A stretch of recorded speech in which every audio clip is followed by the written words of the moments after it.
Hey, welcome back to another episode of Making Sense of Your Markets. Today is Friday. It's January 20th, 2023. Lots to talk about in under 5 minutes today. And I promise you, it doesn't matter if you own a home, if you're thinking about buying a home. It really doesn't matter who you are. Today's information is going to be valuable because we're going to be talking about the U.S. and their debt ceiling. The U.S. hit their debt ceiling, prompting the Treasury to take massive, extraordinary measures. And of course, just like all the time, we've got Republicans and Democrats fighting, and that's probably going to lead to the greatest problem of all.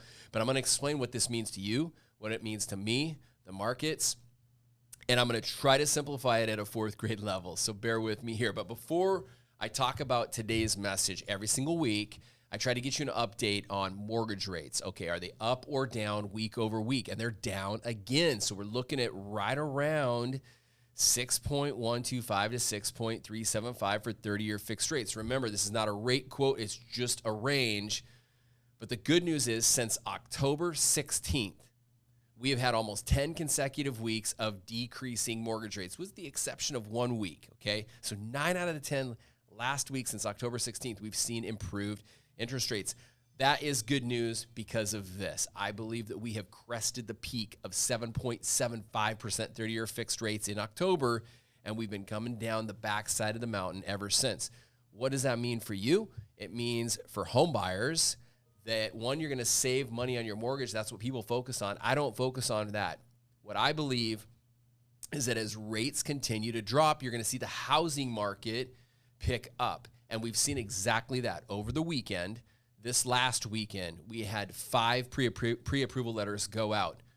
3 out of the 5 got outbid. We had 2 additional people this week get outbid on houses. And these are houses priced from $600,000 in Snohomish County to $800,000 and $900,000 in South Snohomish County and King County. We even saw one of our clients at $1.4 million in the Kirkland-ish area get beat out. So multiple offers are back. We had 2 clients this week waive inspections and waive their financing. So I don't know. Is the market transitioning back to, I don't know, maybe that aggressive, intense, hot real estate market? I don't know, but I can guarantee that it's leveled out, and that's really, really good news. So I've been talking about that window of opportunity for home buyers to negotiate seller credits, to negotiate maybe a lower than list price, maybe negotiate a 2-1 buy down.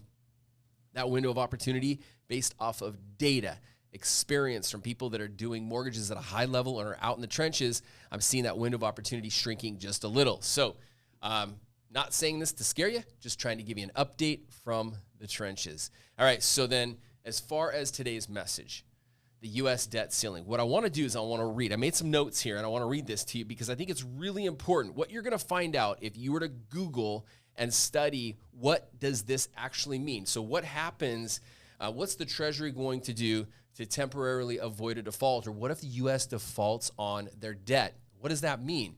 It could mean horrible things for the U.S. economy. And I'm going to talk about the top 5 things that could happen if this happens. It probably won't. They'll probably extend it to June, or what do you think they'll do like they always do? They'll raise it. Neither of those solve the problem. I don't even think at this point it's a Band-Aid. So let's talk about this real quickly, because I do a lot of VA home loans for veterans and active duty servicemen and women.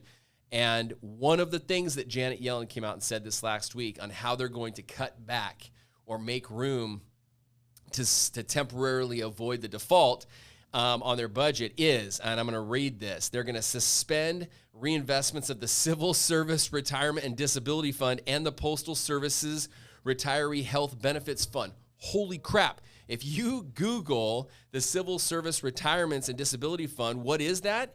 It's a fund that provides a pension to retired and disabled federal employees covered by the Civil Service Retirement System. Okay, so I read this and I'm like, postal service workers, government workers, veterans, are they going to lose their disability funds, their disability income, and their pensions? No, that's not going to happen. So if you're reading into this, know that that's not going to happen. But what a default could potentially cause are 3 or 4 things I really want to talk about right now. It could cause a massive disruption. Number 1, with frozen federal benefits, like I just talked about. Number 2, a recession with massive job cuts because they're going to have to try to free up dollars somewhere. Number 3, and this is where it'll impact you and I, higher borrowing costs, higher interest rates on auto loans, credit cards, mortgages, everything, okay? And then number 4, you will begin to see extreme stock market volatility, as if we haven't had enough of that, right? So this is really important to watch. I will keep you updated on anything that comes about. I'm sure in the next few days we're gonna have some updates on this. 1, don't panic. Number 2, it's just important to understand what this means to people like you and I. Now, the last thing, I'm reading this book, doing a little book review on love and respect. It's a book for marriages and relationships, and I'm only going to read you 2 sentences from chapter 6, but I absolutely love this. Hey guys, if you've ever had someone say to you, maybe your wife or your partner, go, "You just don't understand," right? You're a man, you just don't get it. Here's the thing, and I love what this author says here. He says, here's how to fix that. Husbands, remember only one thing: love. If you love, you respond in love, it's your way of proving that you actually do get it. I love this book. I'm learning so much from it. I highly recommend it if you're in a relationship with someone or you just want to get better at communicating. So that's it for this week. If you have any questions on the market or anything you learned today, please reach out to me and let me know. I want you to have a great weekend, and we'll see you next week for another episode. Bye for now.